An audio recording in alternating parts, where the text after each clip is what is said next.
Hey everybody, it's GauntletX, and welcome back to another Premier Draft of Duskmourn, House of Horror.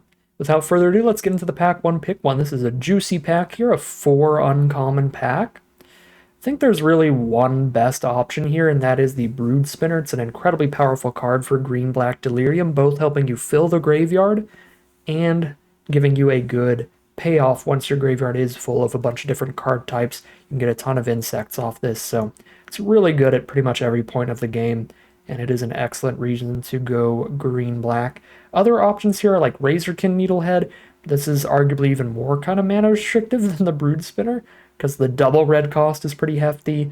Then there's like Surgical Suite, which is great for white aggro decks, but I don't think either of those are quite as important for their archetypes as the Brood Spinner, and quite as powerful, so we're just going to start with that. And then pick two. One of the nice things in this format is the amount of good green fixing.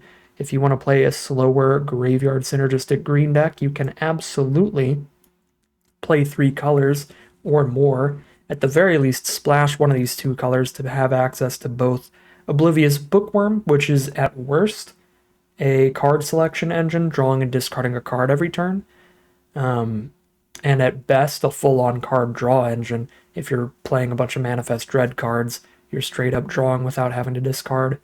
But yeah, Brood Spinner and Bookworm are just incredible green uncommons here. So starting with both of them to head either direction, green blue or green black at the core, is awesome. And the 2 cards work really well together, where the Bookworm is going to keep discarding whatever card we want to put more different card types in our grave for the Brood Spinner's Delirium. So really like playing in the Sultai graveyard space here. I did pass up on the Giant Mill Crab, which is a pretty fun card, but I don't think it's actually that good. Obviously, just 1 toughness only means that literally any removal spell in the entire format is going to deal with it, and if it only gets like 1 attack off, you've basically just done 0 damage and maybe even fueled your opponent by milling them 10.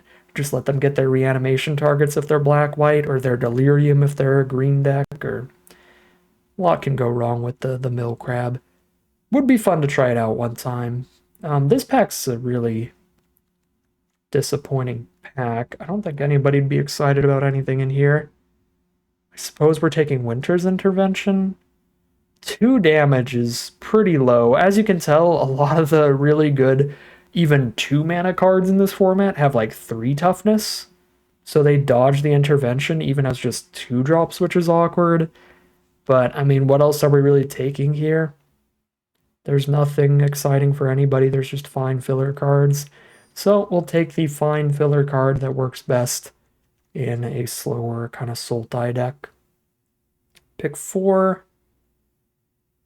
Once again, not a very exciting pack. The best cards are probably the red aggro cards, which is really awkward because I don't think any of our picks go well in a red aggro deck. Maybe a Winter's Intervention and Rakdos, in which case we take Diversion Specialist towards Rakdos. But very little to go into Sultai. Megalodon could be okay. You can land cycle it, fill up your graveyard a little bit, and then like if you manage to randomly flip it off a Manifest Dread card, that can be pretty good, flipping it up later. So Megalodon can be fine filler, and then the Greenhouse Gazebo can also be fine filler. But you have to be pretty confident that you're good at being in a stable board position to play this, because otherwise like a 4 mana draw 2 is kind of hard. Getting to the greenhouse can be really fun, but I'm going to speculate a little towards red here, just in case we are just getting cut off of the slower green decks. So pick 5. Probably Innocuous Rat. Good at filling your graveyard for Delirium. It's good at giving you multiple early game blockers for cheap, only 2 mana total. And the best part, the thing I really like about it here, is that it is going to kind of glue the 2 different paths that we can take here together. We're now between Intervention, Innocuous Rat, Brood Spinner, and then a splashed in Bookworm. We have an excellent start to Sultai graveyard decks, but also off of Specialist, Intervention, and Rat, we have an excellent start towards Rakdos, Sacrifice, if something more aggressive, as you can see in this pack, ends up being the more open option. And that is kind of looking like the case here out of this pick 6. A bunch of red and black cards. None of them are super premium. The Phantom's a little overcosted. The Intervention's a little too few damage. The Ripper, very good on exactly Rakdos and doesn't do anything anywhere else. The Percussionist is pretty nice, though. Having some filler 1-drops to get the curve going is good, and that's one that always does something when it dies. If you, like, sack it later to something.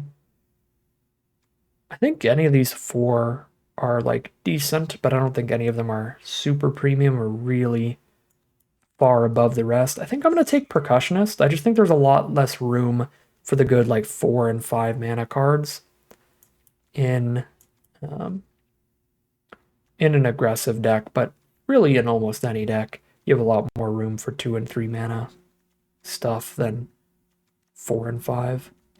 So pick 7 is a bit of a turning point here, because there is a Say Its Name, which is a great card for graveyard-centric decks like Sultai would be. But really, it was our pack 1 pick 1 and our pack 1 pick 2 that got us into the archetype, and then we didn't see really good options until like pick 7 here. So I'm feeling like a pick 7 Fear of Being Hunted is just showing us that red-based aggro decks are the more open path to be in this draft pod, and being in the open archetype is pretty dang important in the play booster era because there are so many potential uncommons and rares getting opened up that we're just even more likely to get past great cards in the open archetype. So I'm going to try to end up there, and Rakdos is looking like that archetype, with a Cynical Loner, a Resurrected Cultist, and a Vicious Clown all being fine options for the deck. That's not good.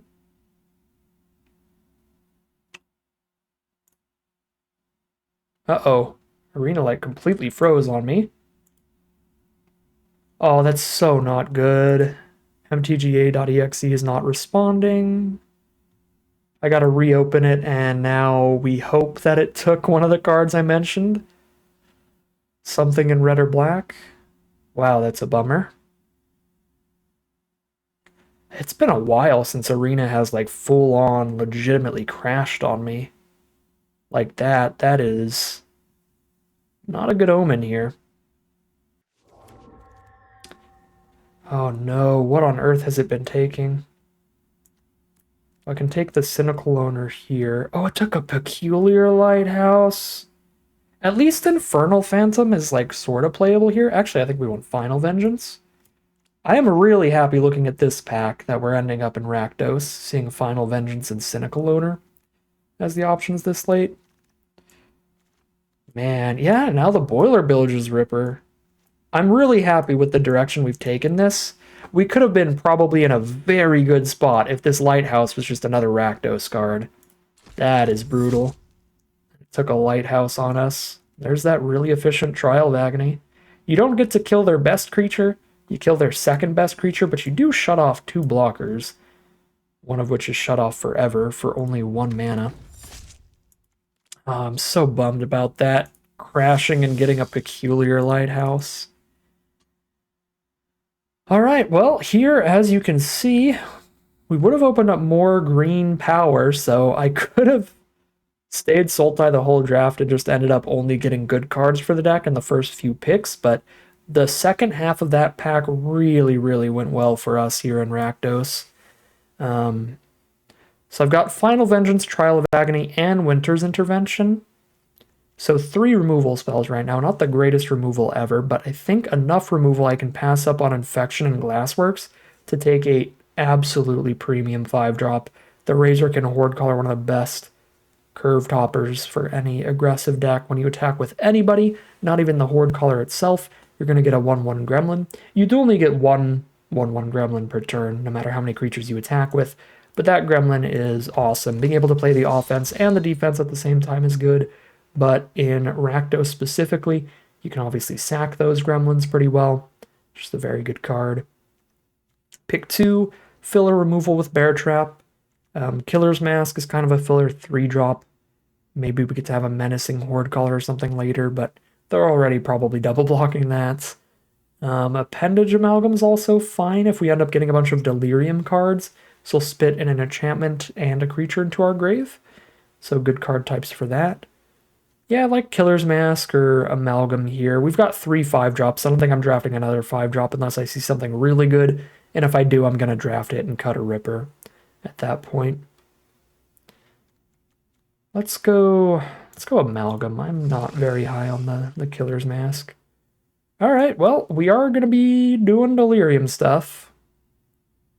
So I'm happy we got the Amalgam, because Fear of Burning Alive is a wonderful 6-mana card if you can hit Delirium for it. And, you know, picking up a Fear of Burning Alive here, a couple Rippers and stuff, we're actually looking to be a more mid-rangey, more controlling version of Rakdos. We're not going to be the most aggressive deck ever. We want to get a lot of good 2-for-1, like removal spell plus creature all in one card value in the late game. Again, pick 3. Could have had a Zamone here. This is the correct path signal-wise, but I guess we would have gotten past a Zamone in our Sultai deck, which is awkward. Pick 4, Innocuous Rat. Really going to slow down the pace of the game for us, give us multiple blocks over time. It's also great at filling Delirium, since it's Manifest Dreading, which is kind of milling us too. So great with the Fear of Burning Alive. I like the Innocuous Rat here over Killer's Mask and like grab the prize. Not a ton of stuff there. Pick 5. This pack's pretty meaningless. So Razorkin, an Amalgam, or a Cynical Loner. Loner's obviously designed for reanimation decks, but it's still okay in decks that care about Delirium, or really aggressive decks.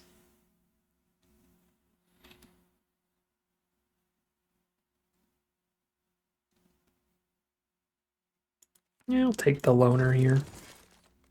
Get my 2-drops in here. Beautiful.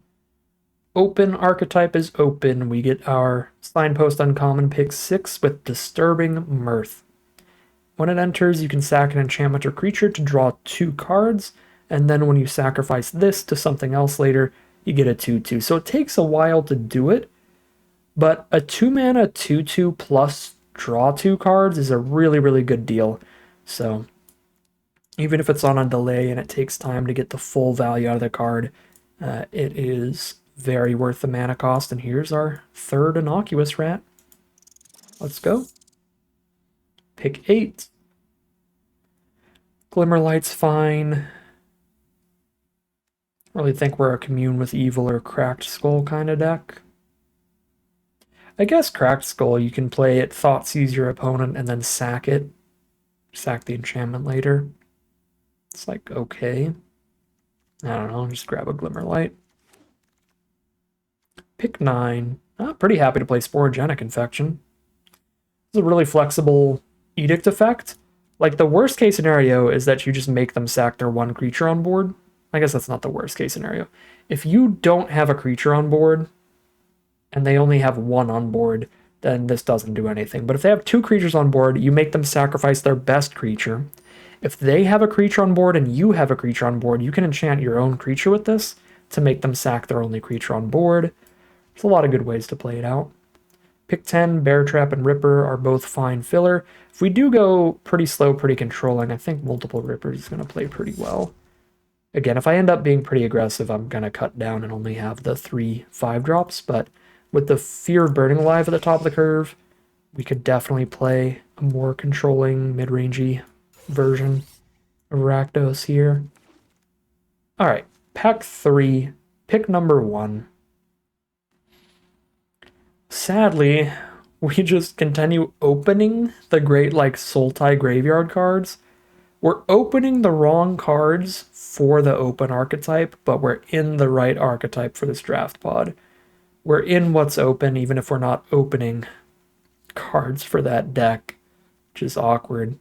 I mean, we literally just grab a Razor Trap Gorge here, because we're not gaining any life. We just grab a dual land and get ready to get past the goodies, because we're incapable of opening them up. Yeah, see, here's the goodies. Oh my god, who opened this pack? King Midas, Betrayer's Bargain, Gremlin Tamer, Rite of the Moth, Enduring Curiosity, Unholy Heat. 3 rares, not counting whatever they took. 3 rares and 4 uncommons. Was this like a 4 rare pack? Not only that, but they're all good. Even Keys to the House is playable as fixing for Delirium decks, because you fix your mana and get a card engraved.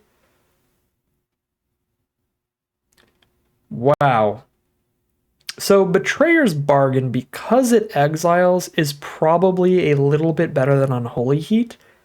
But if I take Unholy Heat, I'm also getting a Mythic for the collection. Even though it was a common in one of the Modern Horizon sets for collection purposes. But we can hit Delirium often enough. This is going to be really efficient removal. 1 mana, 6 damage in the late game. Alright, pack 3, pick 3. We can still get a Betrayer's Bargain to exile. Once again, probably the better removal spell. I think I'm going to actually just take that here, but Come Back Wrong is very, very fun. Most of the time, 3 mana destroy target creature, and you can disregard the rest of the text. But if your opponent has like a Fear of Burning Alive, you get to blow it up, put it on your board, get its Enter the Battlefield ability, kill another one of their creatures, and then sack it during the end step. So every now and then, Come Back Wrong is really good, but most of the time it's a little worse than like Betrayer's Bargain. Pick 4. There's really nothing here. The 4th Boiler Bilge's Ripper, or just a rare draft. I'm not playing 4 copies even in a more controlling build, so I'm just going to keep juicing up our collection. I rare draft the Mythic. I went for the Unholy Heat over the Betrayer's Bargain earlier, so this is just the life I'm living right now. 5 2-drops. I could use another Innocuous Rat perfectly fine, but Turn Inside Out's a really, really good combat trick. Like, you attack with a 1/1 rat, they block with a 4 toughness card, you're like, huh, it's dead. It is ridiculous. Your 2/2s can kill 5 toughness stuff, but we have really good non-creature spells already, so I'm just going to get another rat. Just did want to mention that that card is super good. Okay, Fear of Lost Teeth, Hand That Feeds, and Razorkin Needlehead all look good here. Needlehead's a little hard to cast, but I have decided to start grabbing all the rares recently. We've done so much rare drafting in this final pack. Let's rare draft a Needlehead, and also it's somewhat playable in the deck anyway, so join the party. Derelict Attic, just a 3 mana draw 2 that we can sack to our enchantment sacrificing cards. Pick 8, nothing much. I don't think I'm going to play 2 Glimmerlights, so I'm going to have the option of playing Saw. I still probably won't play this, but in a late game top deck war, you get to start sacking your lands to draw cards, which is decent. Pick 9, nothing really. Get a Vicious Clown for mana curve purposes. Pick 10, I actually do like the ticket booth in this archetype. Get a 2/2, fill your grave for Delirium, and have an enchantment on board to sack to your Disturbing Mirth or all your Boiler Bilge Rippers, or your Betrayer's Bargain. Pick 11, Fear of Lost Teeth. Hello? I don't have that much sack. I wouldn't mind one of the land cyclers there either. They would have been fine.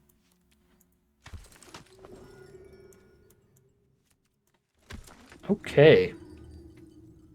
Solid little Rakdos deck today. We'll go with it. Happy with how I navigated the draft pod. It's certainly the open archetype. I just wish that we'd opened up the other signpost uncommons so we could have one of each here. That would make things pretty beautiful for us. But this deck still looks decent, and we can cut a ton of cards. Alright, 10 cards to cut is a lot. Let's get our Manifest Dreads up top by going Oracle Text and Manifest. Sorry. Creature or Oracle Text Manifest, not creature and Oracle Text Manifest.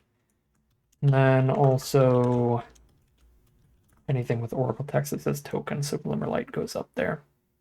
Okay, Disturbing Mirth I don't want to count with my creatures, but I think everything else here is pretty much a creature, which is a lot. We want 15 to 17 here. Probably a little closer to 15. I kind of want to play this one a bit slower and just play the maximum number of Rippers here. Go for a bit of a late game build. Which could be like dropping a lot of these 1-drops. Maybe just the Fear of Lost Teeths here. Maybe a Loner as just really an aggro card.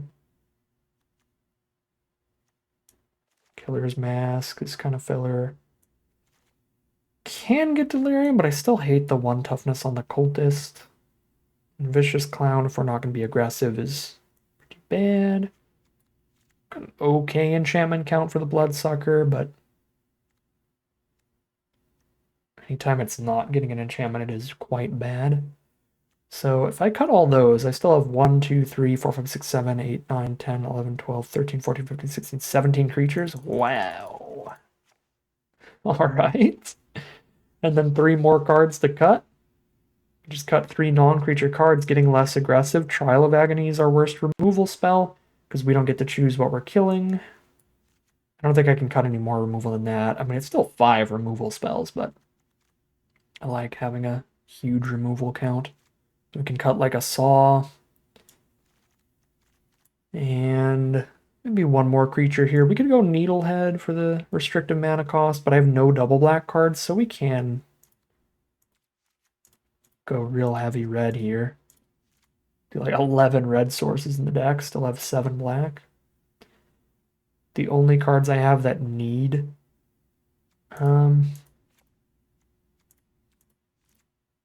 the black mana earlier, like the Innocuous Rats. Because I don't need to turn to a Disturbing Mirth because I need something on board to sack to it, so I can wait till 3 or 4 for that. And then everything else in black is like a removal spell. So yeah, actually this is a pretty decent Needlehead deck. After those cuts, we're like way heavier into red than black.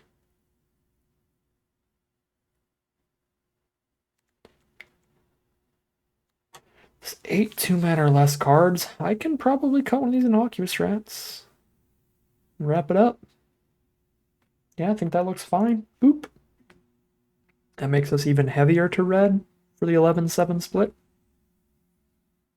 Cool. All right, very mid-rangey, more top-heavy Rakdos deck than trying to be super aggressive, but we still have plenty of early creatures to get blocking with. Just not going to be like curving out super aggressively a lot. Just taking over the late game with big 2-for-1s like a Ripper, hitting the board, killing one of their creatures, a Fear of Burning Alive, hitting the board, killing one of their creatures, and tons of removal alongside them as well. So it's like a pretty powerful deck. Pretty excited to see how it does. So without further ado, let's head into the gameplay. Okay, here we are on the play for game 1. This is a fine opener. We have both of our colors. And we have early removal for their best early game threat. As long as it has less than 3 toughness, we'll see how well the intervention ends up playing for us. Possessed Goat. Well, responding to that card's ability with a Winter's Intervention would be nasty. Get rid of all 3 +1/+1 counters, kind of killing a 4/4 with Winter's Intervention. However, if they end up using the ability, it's probably going to be because they want something in their graveyard to reanimate anyway. So, I don't know about that. We could Disturbing Mirth the Percussionist here to draw a card, but I won't do that till next turn. Next turn I probably should, just so I know I have the Mirth out for the Ripper later. And sadly, we are not going to Winter's Intervention the Goat when it gets counters, because Gremlin Tamer is way too important a card to let them keep on board. And I'm happy they played one of the only signpost uncommons in the format that dies to the 2 damage. As we saw, the green-blue one and the green-black one, those both have 3 toughness. So, good thing this blue-white one has 2 toughness. Actually, in fact, the other blue-white uncommon has 3 toughness as well. The Glimmer thing that makes all your enchantments cheaper. Well, that's an awkward draw. That's pretty funny, though. Get extra damage in and then draw into our land.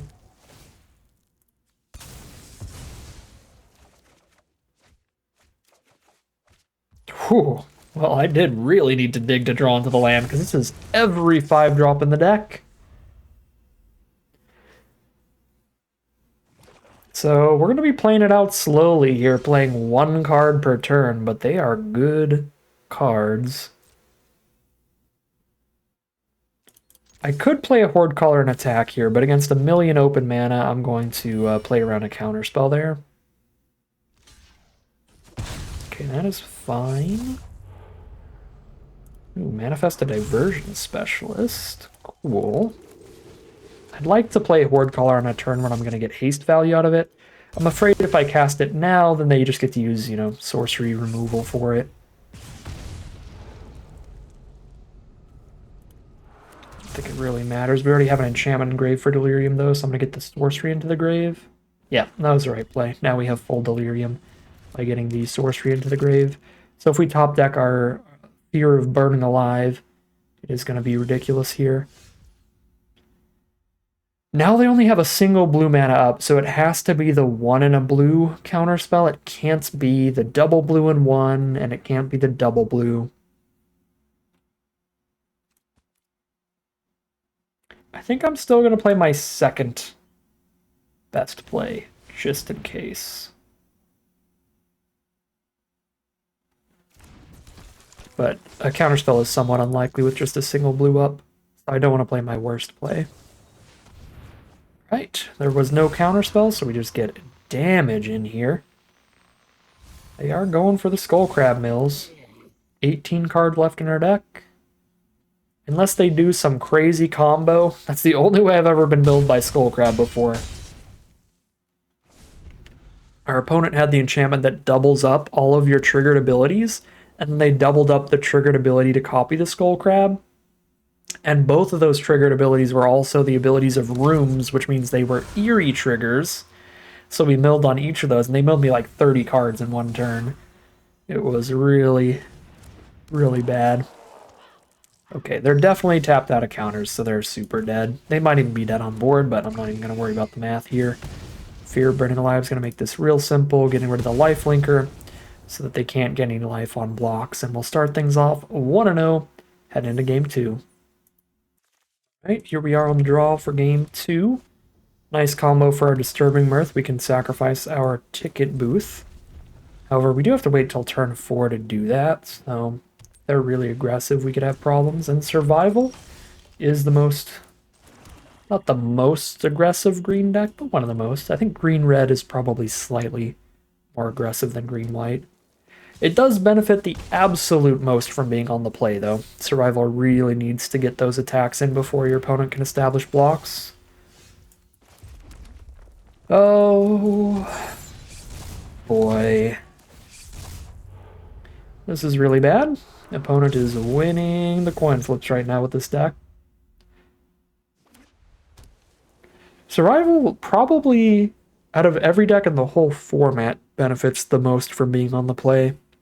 Because you just want to curve out and clear out blockers, and if you can do that, then you get so ridiculously far ahead with all the survival abilities.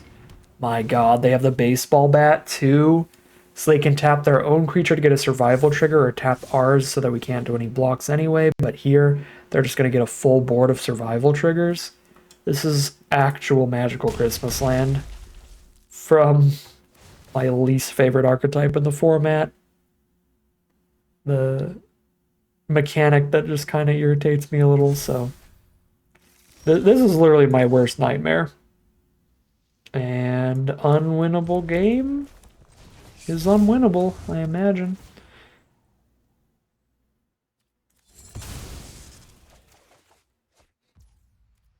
But we'll see. I am going to have potentially 4 toughness on blocks here. No, because they can just baseball bat down one of my 2/2s. God dang. Do I have to... I might have to bargain away the cheerleader so they don't get a baseball bat trigger on the attack here. Okay, now I might actually let them attack because they might baseball bat down their own cheerleader to get the survival.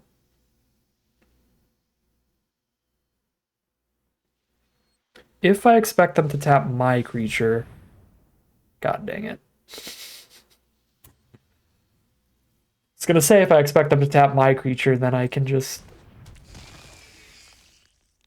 let the attack get in and then bargain and really blow them out. But now, with it playing like this, they're just gonna fly the cheerleader in, tap my blocker. I think I misspoke. If I was expecting them to tap their own creature with the baseball bat, then I could wait on the bargain. But here, I mean, they definitely just tap this down so that Storyteller can get in and get the survival trigger. So I have to kill the cheerleader. I could also just kill the Storyteller since I can't block the cheerleader whether or not it taps one of my cards. But I am gonna die to flying if the cheerleader sticks around. Storyteller has the scarier ability for a long game, but I can fear of burning it alive. Next turn. Okay, I think I hit the cheerleader. At least they have to move the baseball bat around now.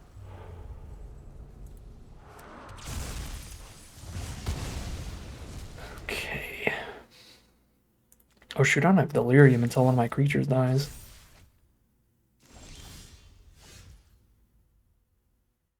I can just ripper away this infection. No, I already have enchantments engraved. Oh, shoot. I need delirium next turn. But this is such a good flip.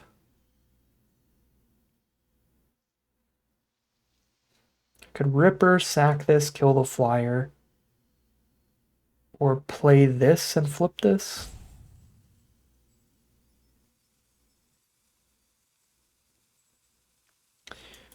It just feels safest to kill the flyer.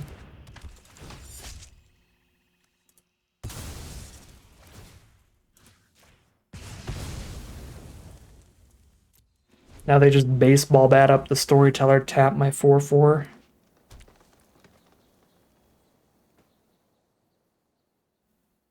I'm like fighting for my absolute life over here. And it's just like the lightest breeze against my opponent's sails. They're still just all full speed ahead getting in there. They got a jet ski and I've got a little paper fan trying to stop it. Yippee. That's lethal if I don't chump now. Jesus Christ.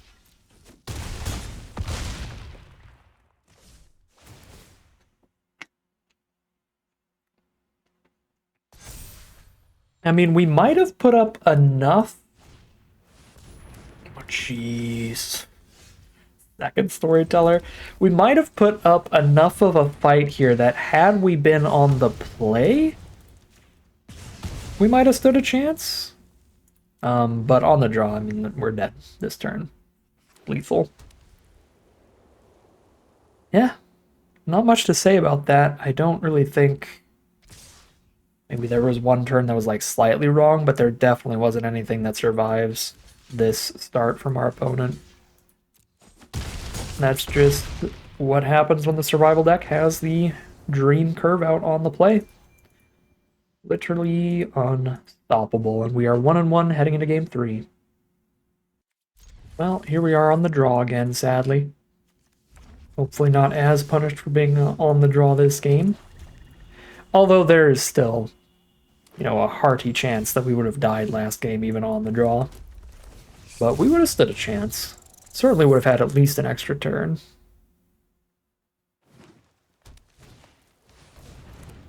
Hello, Spineseeker Centipede. They are green-red so far. Let's see if the Centipede finds a splash. It does not. Finds another red source. So it looks like green-red Delirium. That's just what the color pair tends to do. But wanted to hold off on any assumptions until the Centipede trigger resolved, because green also just does a lot of splashy decks in general. So they could be like green-black splash red, green-blue splash red, green-red splash a third color. They could do a lot to be just a slower, rampier splashy deck. But finding another mountain makes it look like it's probably just green-red stuff. Green-red beats. Well, Delirium's going pretty well for us. Artifact and an instant down there. Just need a creature and a land. So Fear of Burning Alive would be a sick draw. Final Vengeance? No way am I killing a 2-1 with that. Just gonna play a rat, hold up a bargain.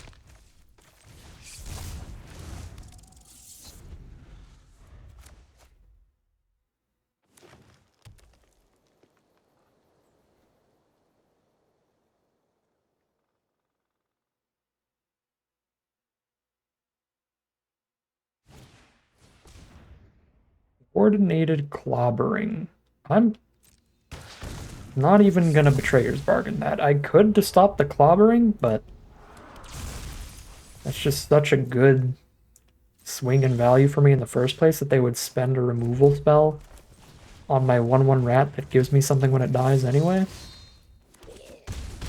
I'm just letting it happen.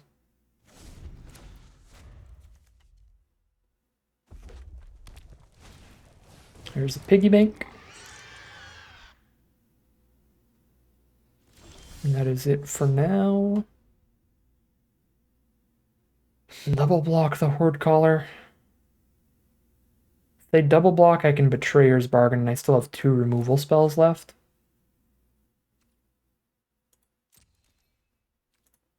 It also would mean everybody else gets in here.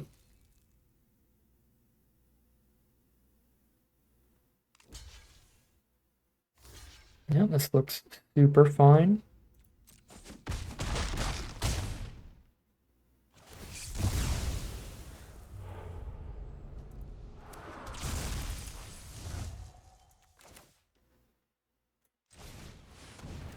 All right, let's see pretty much a full-on board wipe from our opponent, or this will be 2-1.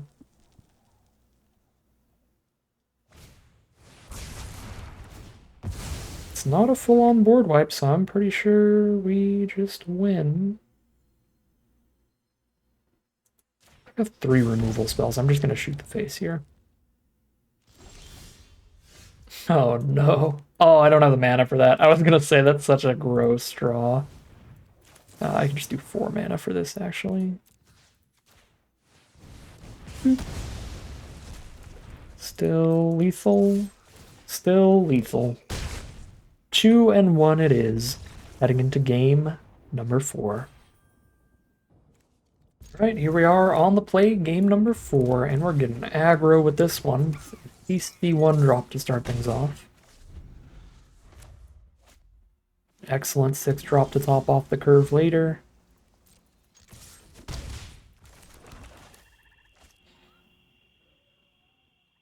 think I play the rat. I guess it really doesn't matter. I was gonna say if I hit an untapped land, I can play the Glimmerlight and equip it to somebody, but I could still do that if I don't play the Glimmerlight first. It's not like the equip ability has Summoning Sickness or something weird. So I could have still went Glimmerlight first.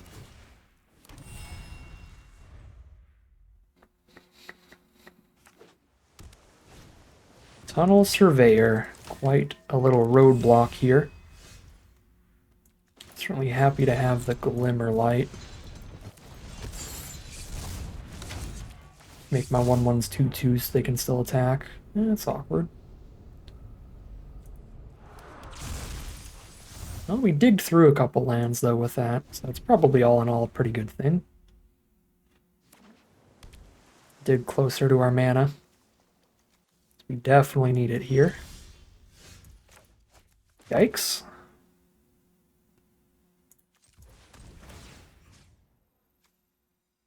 Make this a 3/3, I gotta double block it?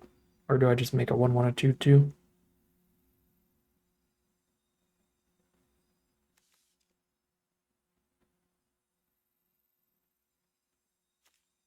I kind of want to make a 1/1 a 2/2 here, because I want to see if I can get this Percussionist to give me my land. Tired of not playing land for turn. Give me land. Please. Are you exiling it? You're gonna bounce it.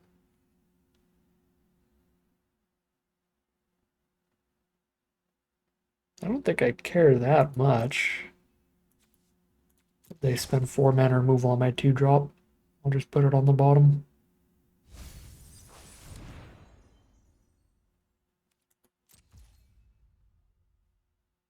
Okay, in case I top deck land 4, I probably should equip Glimmerlight here. Okay, now we are just attacking with a 3/3 on future swings, I think. Clear everybody else out. God dang it.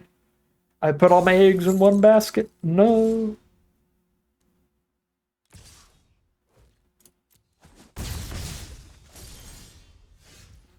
Yo, where are you at? Where are you at? That ain't Falco.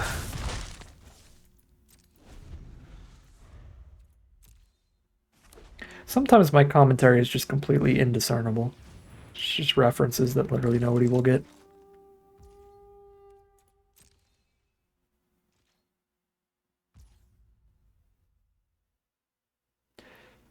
If I kill this Optimistic Scavenger with my Betrayer's Bargain, sacking an Innocuous Rat, I'm going to mill 2 lands.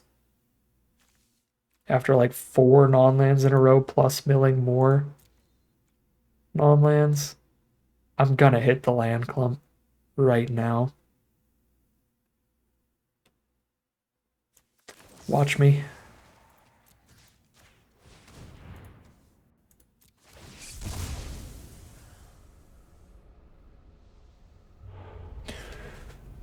No!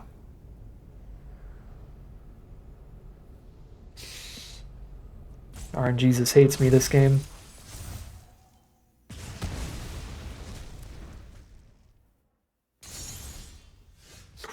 Alright, well, we still missed so many lands in a row that there's still more in the land clump, which is good.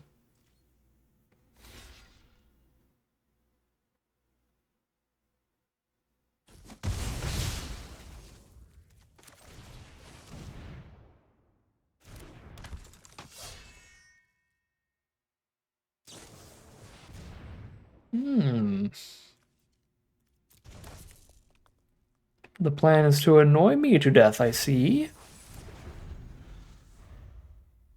Well, with my lack of mana, it's gonna work. Eventually. Yep. I'm not gonna have the mana for Fear of Burning Alive in time to kill that. They would have definitely countered the other stuff I was doing, so they should not have a counter for Horde Caller unless they just top decked it. Oh my god.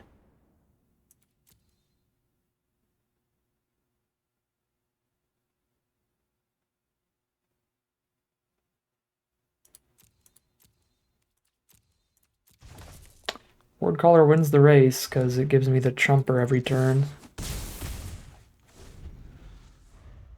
Also lethals them next attack if they don't play another creature here. If they choose to attack. Well, it's a very good other creature because it makes their rabbit insanely big. I'm surprised by the Trapped in the Screen here. Because now they don't have it for the Horde Caller and they're playing off the top. Well, they're not playing off the top. They have the Drowned Diner. Okay. So I see how it is. They hold it back so they can just go for the Drowned Diner, draw a bunch of cards. Try to win off that. I have 6 direct damage with Ripper into Fear of Burning Alive. I have to find 1 point somewhere.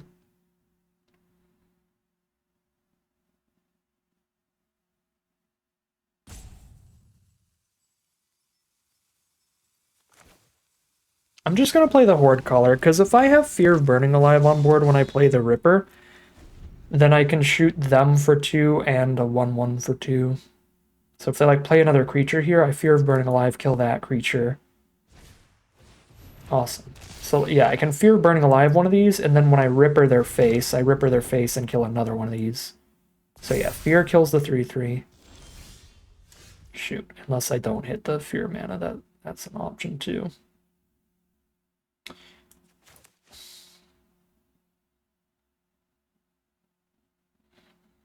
This has to go face, right? Because this, I mean, this is now lethal. This is 8 damage when I get all these down.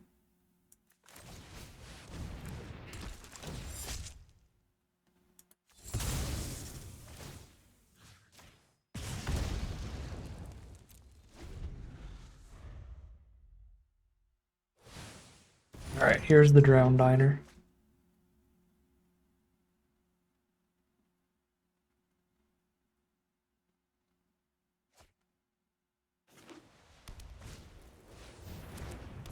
Here's Surveillance.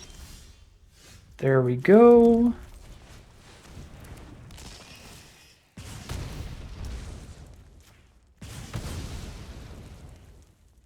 Well, let's see if I can rip her.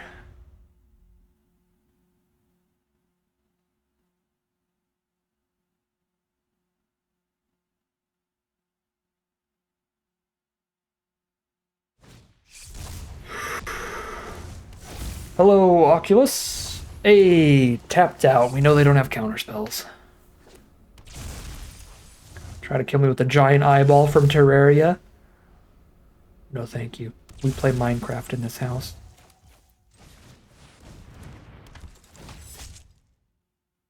And there's the concession. That is 3-1 heading into game number 5. All right. We are now on the play for game 5. We've got our turn 2 innocuous rats. And we're doing our Rakdos mid-rangey control-y thing. Sit behind a rat and some removal spells, draw cards off the attic, take over in the late game with a bunch of rippers.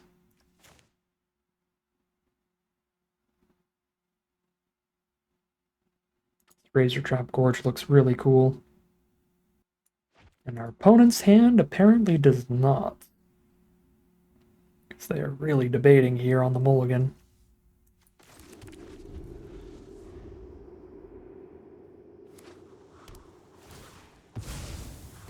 They did decide to keep the 7 and use the Terramorphic Expanse to grab a blue source. Here's our innocuous rat to get things going. 1 damage a turn. How are they going to deal with the 20-turn clock? Oh no, they're blue-white. Blue-white is an excellent, pretty quick deck. What are the odds of them playing the Signpost Uncommon into a 1-mana enchantment? That's pretty low. They could play the 1-mana the 1-mana Eerie +1/+1 counter creature here. But I still think I need to just jam out the attic rather than speculate on them playing something I need to insta-kill. Because I really need to hit all my lands up curve, and drawing 2 extra cards is definitely helping dig to the lands.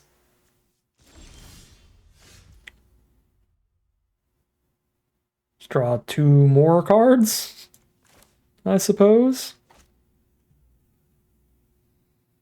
Let's actually attack with the rat and then sack the rat. Save the Widow's Walk for later. Because the Death Touch could matter. It probably won't, but I have plenty of other ways to sack it. I can just sack it to a Ripper later anyway. Although, I mean, I will sack the Mirth first. But let's upgrade the rat. Let's get a 2/2. Beautiful, we found the land.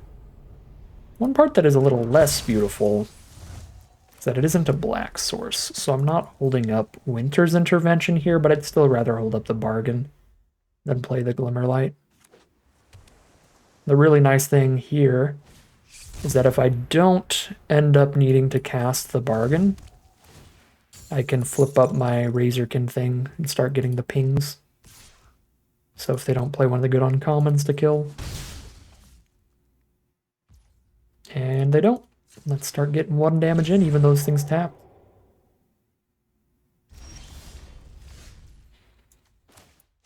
One in a blue. They could have the counter unless I pay 2, but that is the only counter spell they could have here. Do I play around that? If I do, I'm playing just a Glimmerlight. I have so many 4, 5, and 6 mana cards here that they're gonna be able to counter something, even if I play around that really heavily.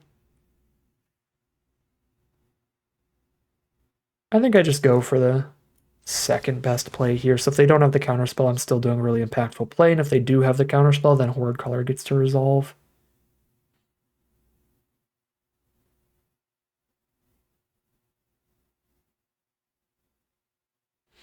I don't know, maybe this is even better than Horde Color, though. I don't know which is actually better between the two here, considering the Ripper does spit out a 2/2.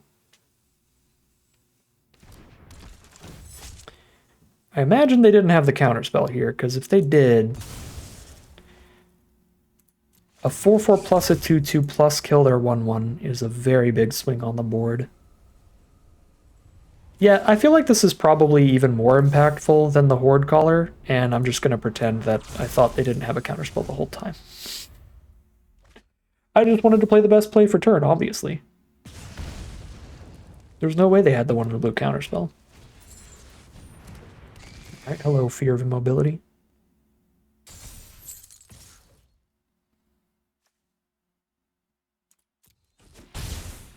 Two for 2/2 wouldn't be bad, but my 2/2 does have a good ability.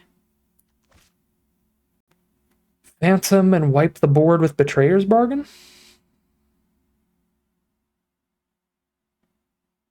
Don't mind it.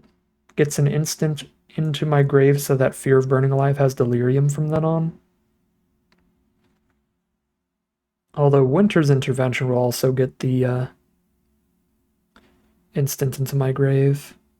If I want to do Winter's Intervention, I can play the Phantom and just hold up both the removal spells here. And this is going to make sure that next turn I have full Delirium guaranteed by casting one of these instants based on whatever happens. And then this way, if the Phantom doesn't end up dying yet, then when it does die, if this is on board, I can shoot their face and one of their creatures with the Phantom. Ooh, you know what I just realized? Fear of Burning Alive is really stupid with the Needlehead. If they make any more of their little 1/1 glimmers, the Needlehead deals 1 to the opponent, and then the Fear of Burning Alive deals 1 to a glimmer.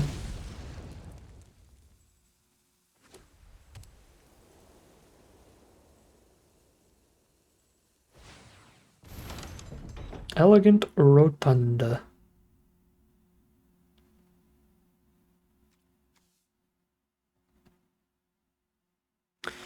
Seems like a perfectly fine time to Winter's Intervention. I guess the issue here is now Fear of Immobility is going to be a 5/5, which makes it out of reach of the Fear of Burning Alive next turn. So if I want to kill both, I have to Betrayer's Bargain, sack Phantom, kill both here in response. Yeah, that also actually just seems very good.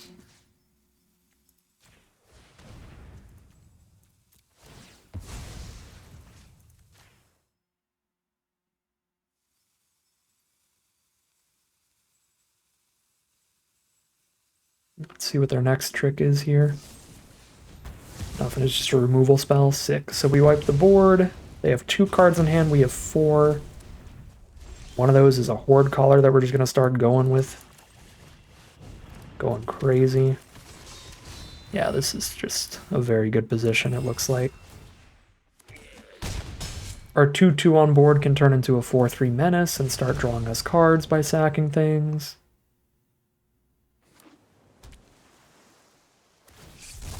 And they're top deck and lands, so they just have a 2/2 out. Fear of Burning Alive is lethal if they don't have like a 1-mana counterspell, which does not exist. And there you go. I think we're like 3-1 now.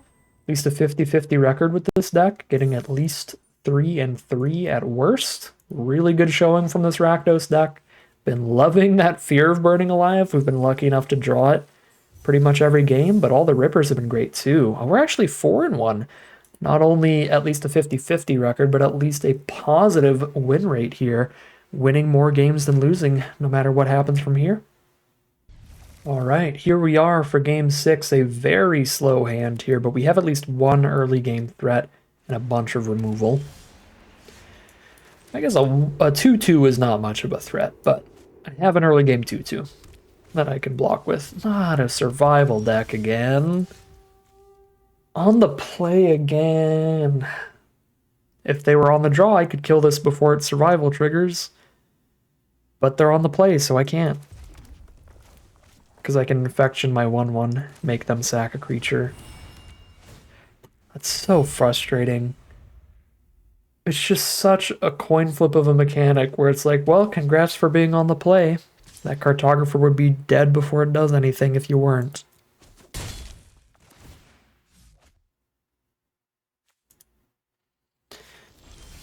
If survival has 1 million haters, I'm one of them. If survival has 1 hater, or if survival has 0 haters, it's because I'm dead. I don't know the meme.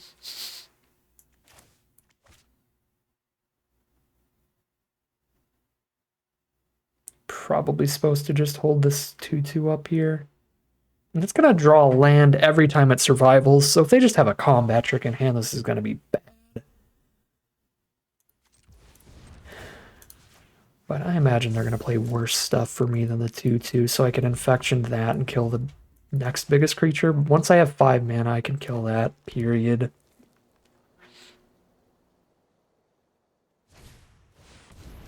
No! At least this time they didn't curve out. They didn't have the 3-drop on top of it. So we're more kind of still in this game. Appendage Amalgam?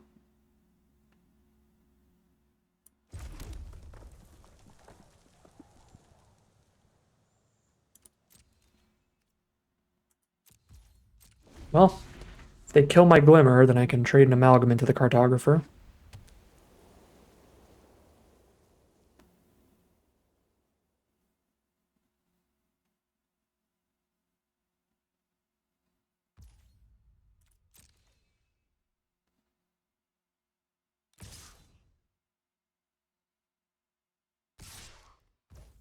If I double block, they could just have like the Death Touch Indestructible combat trick, and that would be miserable. Alright, it's actually a trade. Okay, and then they get a 2/2 and get a land.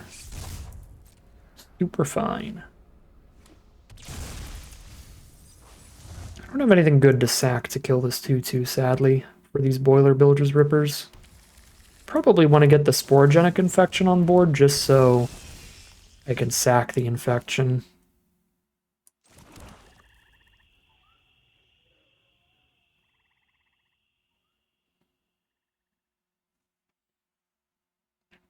Yeah, I can play Infection and hold up Winter's Intervention.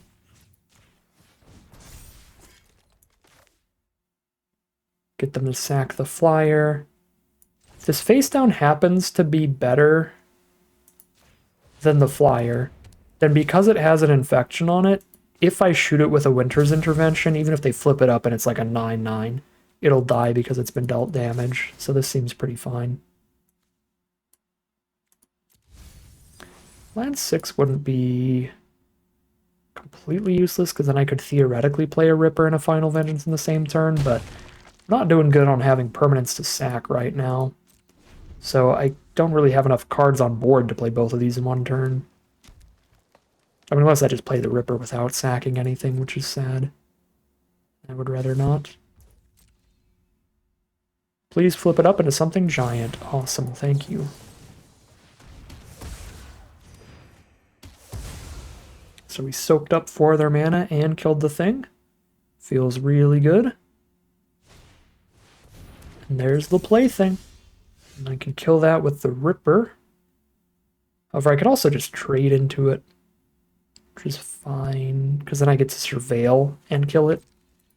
Surveilling and killing it, probably a little better than not surveilling and killing it. I guess we're just playing a bunch of 5 mana 4/4s at this point. That's the plan. No value 5 mana 4/4s this game.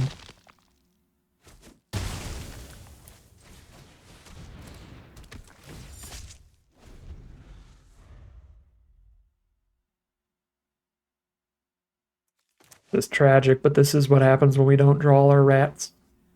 Or our signpost uncommon or any of that stuff. Alright. Can equip a Glimmerlight, and if they do any funny business, we still have the bargain up here. Oh no. Well, there's the funny business. Oops. Just shinned my table. My desk.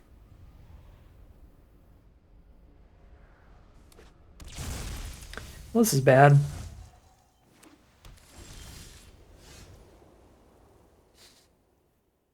Again, if I had the sack fodder, these boiler builders rippers would be going hard right now.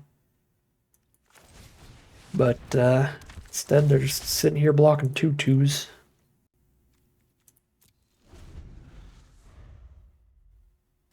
Threats around every corner has drawn them so many lands out of their deck that their top decks are really likely to be spells.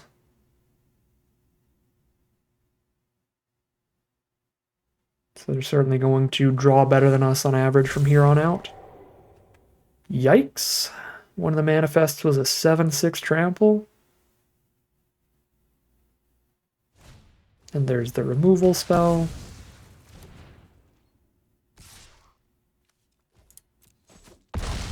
Well, at least the game's over soon.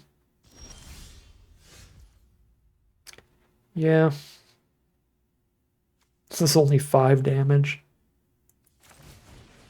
Pretty sure we're losing here, but again, this is just one of the flaws of the archetype. I think this is just what happens when you don't manage to hit all the sack fodder.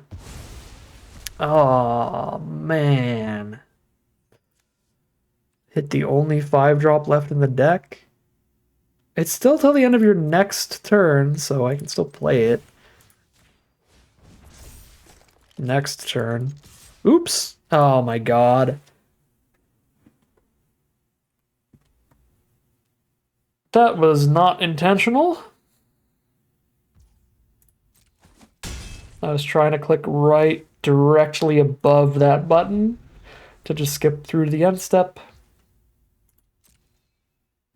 At least we're not done on board.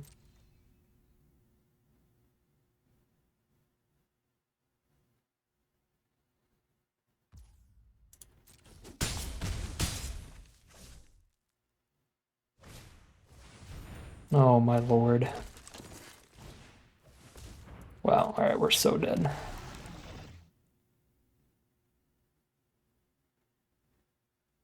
If I held the Ripper up, they could have still put me down to 3 here, losing one of these creatures, and I still end up dying from 2 attacks. Yeah, I mean, we're super dead this way, but we were also dead the other way if they still played it just as aggressively. Because I can only play 1 blocker here. Alright, gross game. I think that time our opponent's survival deck was like way less scary. They didn't get the full curve out. They had to do a lot of like slower stuff in the grand scheme of things, but also that was our deck firing on 0 cylinders. That was our deck just having a nuclear meltdown there, drawing every 5-drop in the deck and like nothing to sacrifice to any of them. That is one of the flaws of super synergy-driven decks and super synergy-driven cards like that. It's like, all right, well, here's all my payoffs, but I had 0 enablers this game, so I have nothing on board to sacrifice. So these are all 5-mana 4/4s with no abilities, and we are tremendously far behind. Speaking of being tremendously far behind, we're on the draw against Blue-White Eerie, one of the most aggressive tempo decks in the format. So they are likely to go ham here. And we kept a mono-red hand with 3 mountains, and we found a 4th mountain over our first swamp, so some pretty bad draws here too. It is not the kind of start we want when we are 1 loss away from being out of the event. 7 black sources left in the deck, 6 red at this point. I forgot I do have significantly more red cards in here than black, and the same is true for the sources. I almost have no black cards left. I've got 1, 2. There are 3 black cards left in the whole deck now. Well, at least I have a 4-drop here.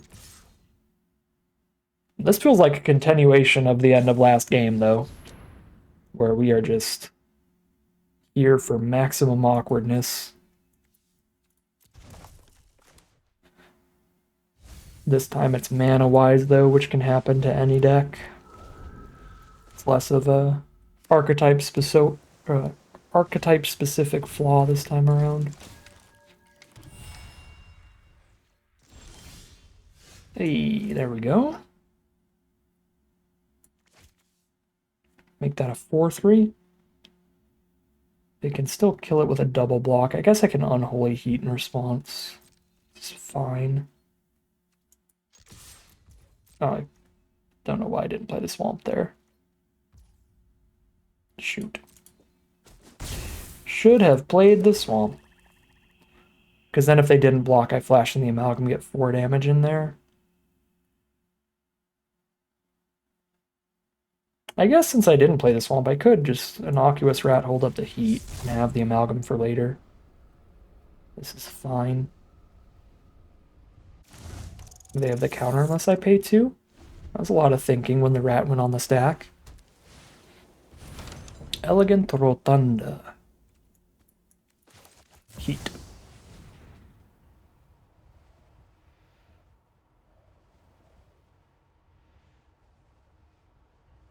Now they have double blue up, so they could have the other counterspell too. But they do not.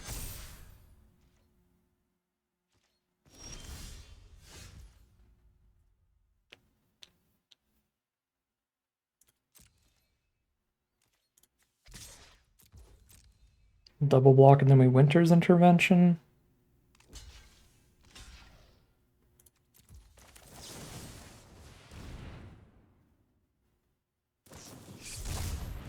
Ooh, it's the one that gives me a 2/2?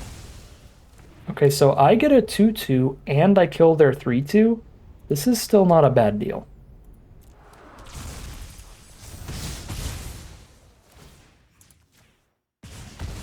Yeah, that still played perfectly fine.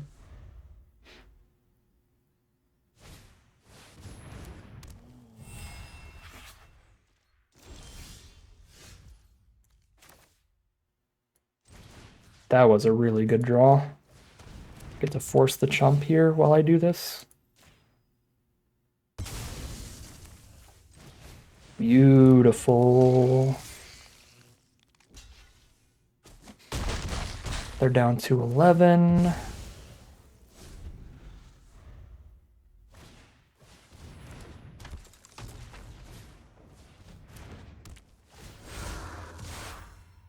Three's a little too thick.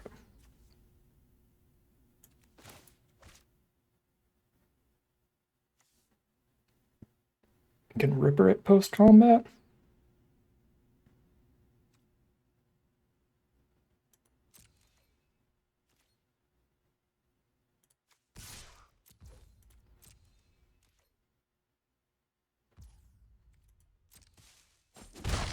This works too. I'll just slam down an Amalgam.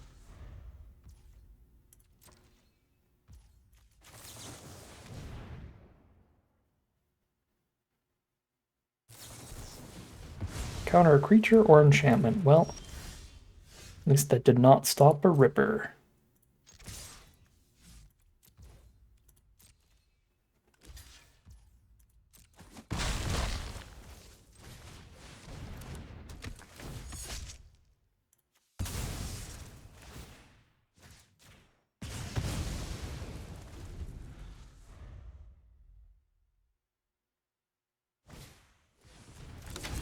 A 3/3 blocker now.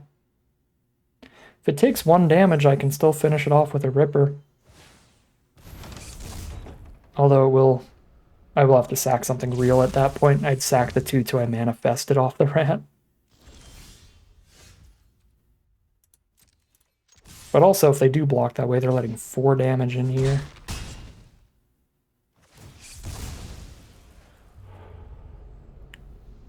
Dang, that would have been a pretty thick draw.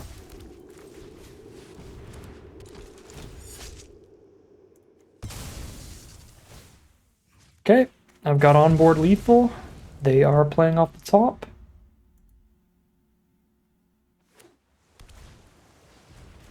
It is enough to not die, but they go to 1 against 2 creatures that could lethal them next turn. And they've got 1 final draw step.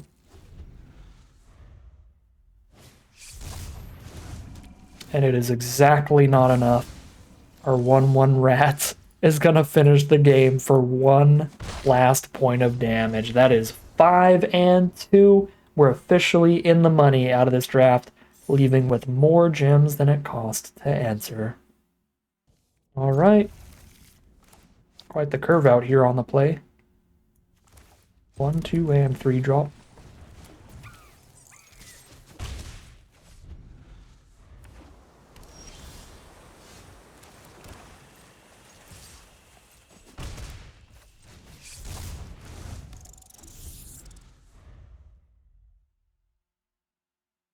Playing against blue-red, they have a lot of great rooms in that archetype. Combos to go with them. I wouldn't mind just blowing up this Soul Rager here. Stop them from doing any of that extra room card draw value.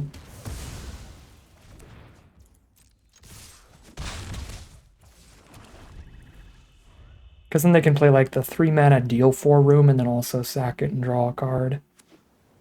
Stuff like that. For that one, the 2-mana deal 5 room that also draws them extra cards in the future. Incredible rare. One of the biggest and best reasons to play the blue-red rooms archetype. I love that card.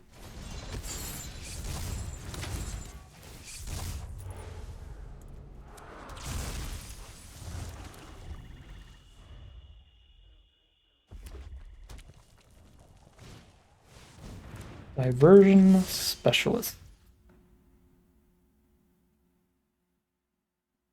Well, missing lands here, so that does hold the whole board off. And poop down an Amalgam, I guess.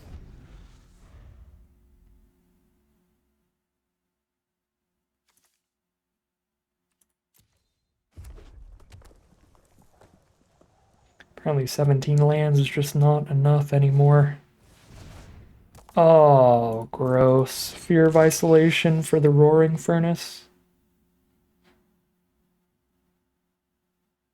That's super good. 2-mana, 2/3 flyer. Put a copy of Scorching Dragonfire into your hand. That would be a completely broken rare. It's basically what they just did here.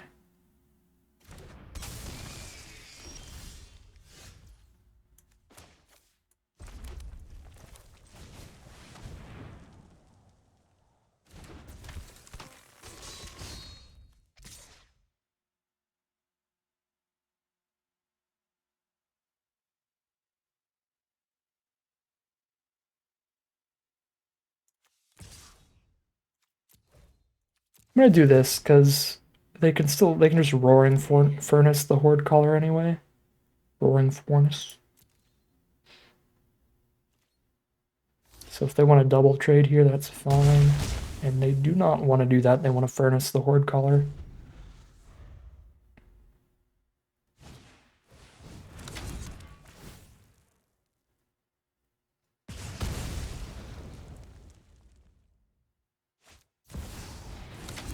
Oof, the mirror room to copy the specialist.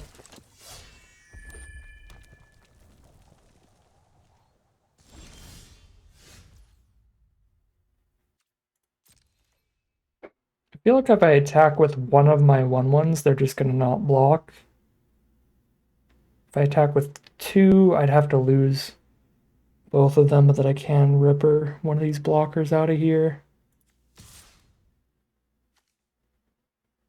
Definitely. Well, no, I can do that. Could attack all 3 here. If they block the face down, I flip it up. If they just block 1/1s, then I play Ripper. Yeah, I need to break through before this Fractured Realm happens, because this card is the auto win for the rooms deck. Doubling up every room for the rest of the game.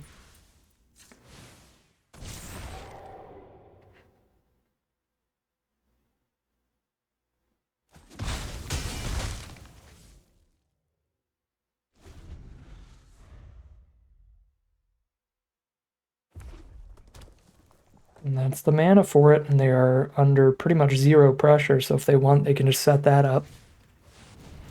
Ooh, but they got the double strike room. And then when the Fractured Realm is active, that's going to give 2 of their attacking creatures double strike. Oh, that's bold. Just immediately cashing the extra damage. Fair enough. Kind of like that, though, because now we know exactly what they're up to. Nothing in hand here.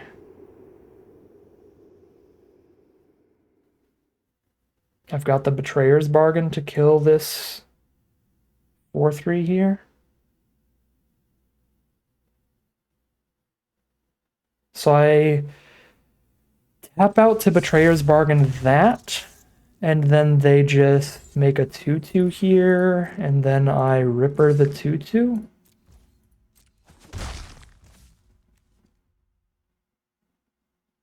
I don't know if I should kill this right now before they can sack enchantments. But I think all their rooms are strong enough that they wouldn't really want to sack them to draw their cards anyway.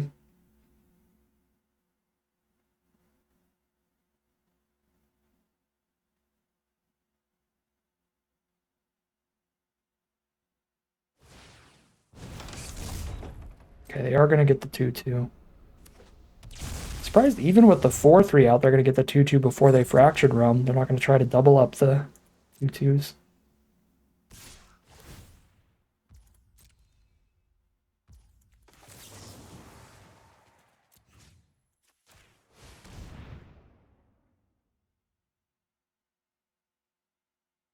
Might have actually been supposed to sack a rat anyway, just to have a 2/2 of my own. I can turn both rats into 2/2s because I sack one here and then the other to the Ripper.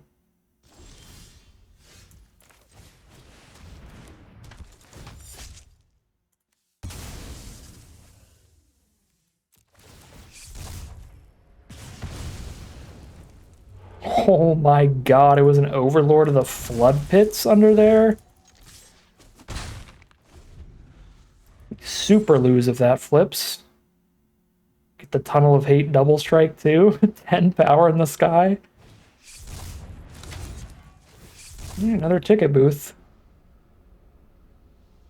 Still no Fractured Realm shenanigans. They have 2 Roaring Furnaces? Yo! Horrifying deck is horrifying.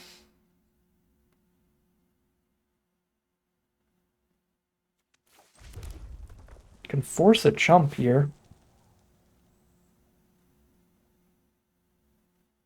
Or I can see if I can oops lethal them with the face down.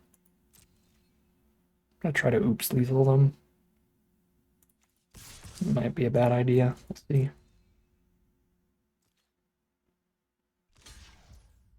Okay, no oops lethal. 4/4 for 4/4 trade.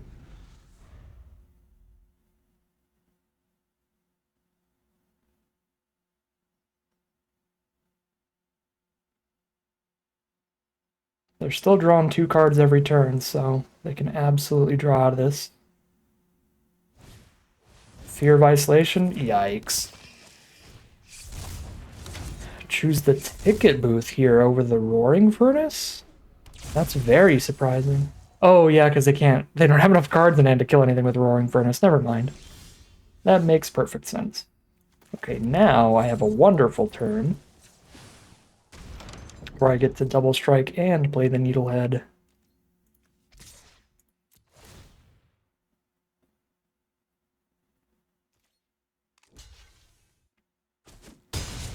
Chump with the Flyer. What on earth did they manifest? What do they have? 2 Roaring Furnaces and 2 Overlords or something?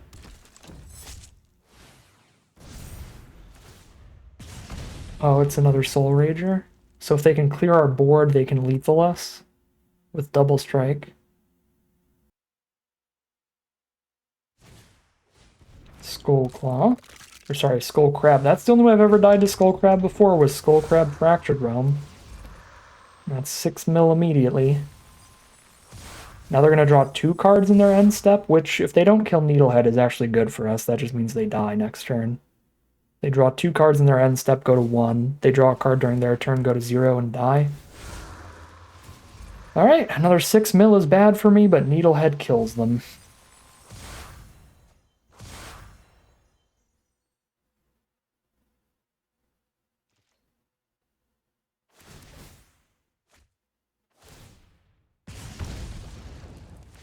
Thank you, Razorkin Needlehead. Very cool. There's a concession from our opponent. That is 6-2. This deck has carried us all the way to the final battle here. This will be our final game of Magic, win or lose.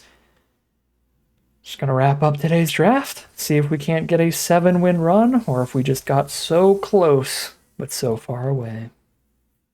Alright, this is awkward.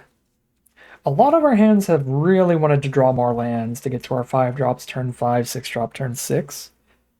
So I don't hate that it's 4 lands, but it has like no good cards to sack, and a Final Vengeance already that wants to sack. Still gonna keep it with both our colors, but I could see this going very similar to our second loss, where we just kind of dirtled around and played 5 mana 4/4s and stuff. Are we gonna have all 3 losses against green-white survival on the play?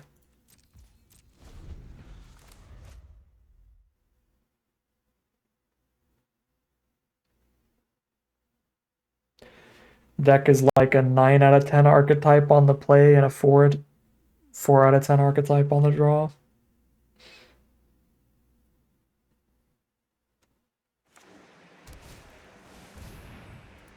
Well, they're curving out on us, but they don't have the survival threat. I should have technically killed that before it let them surveil. Hopefully they just surveil to the top and it's like nothing ever happened. Alright, we can pretend nothing ever happened. That's such a good draw. Thank you, Fear of Being Hunted.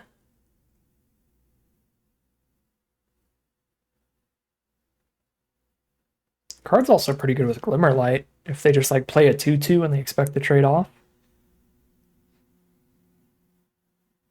I guess they have their own Glimmerlight, so we're pretty likely to just end up trading next turn, even if they do play something small.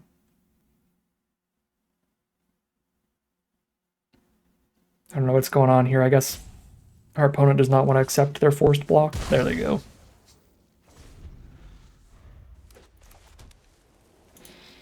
Just an instant in the grave. No! Goodbye, Fear.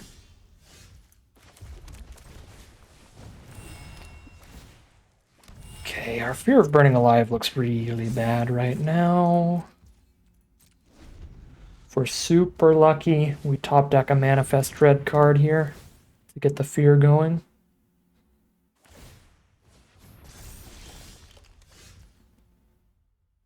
It's not awful. Certainly not awful.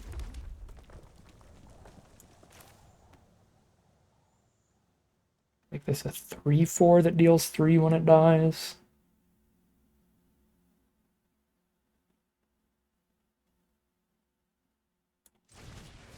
I think I'm just leaving the Glimmerlight on the Glimmer, though, so that I just trade there and keep the Phantom around for later. Or force some kind of removal spell to get rid of the Phantom. Ooh. Well, shoot. Lionheart Glimmer makes that kind of bad, but we can go to 17 here perfectly fine. And I can Final Vengeance the Glimmer. Sure. Hello, Needlehead. 3 mana to kill the Glimmer. I can play Needlehead and Final Vengeance. And even move the Glimmerlight. That's kind of sick.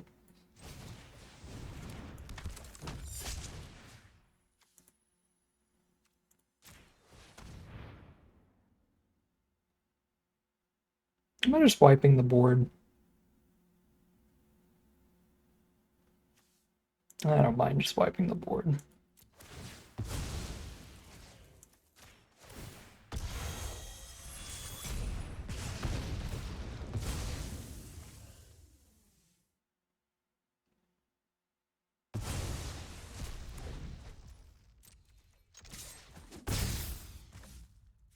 One more card type for Delirium. We need a land or an enchantment in our grave. Yeah, we have to manifest dread.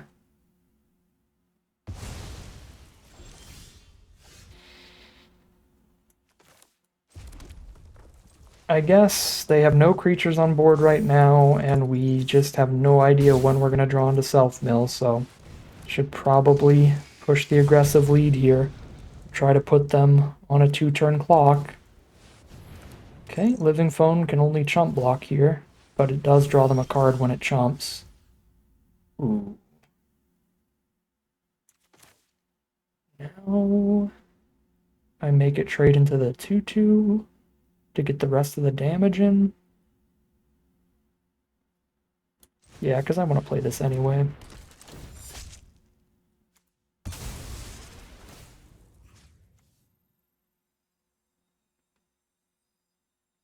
It sucks I need the Delirium to shoot them and the phone here. The Delirium not popping off with Fear of Burning Alive for our final game here. But it did a lot in the past, so that's nice.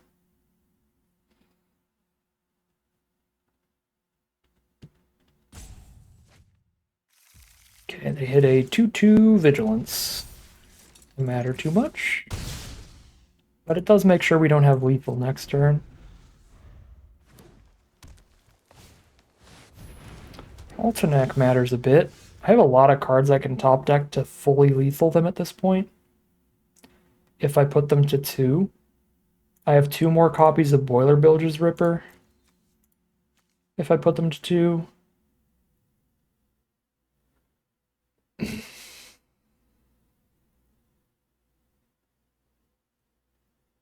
think I'm putting them to 2. At the cost of one of my creatures here.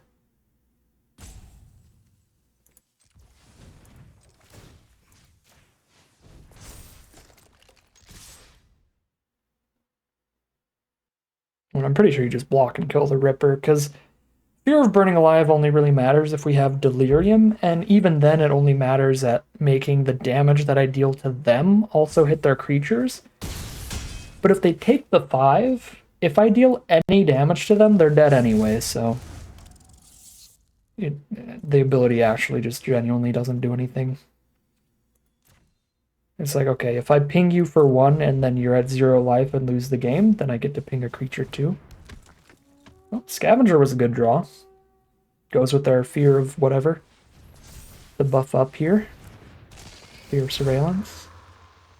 Don't imagine they attack here, then they're dead to any removal. Yep, so they pass, and there's the removal. Hold on to that, so that if they do make a bold attack, they die for it.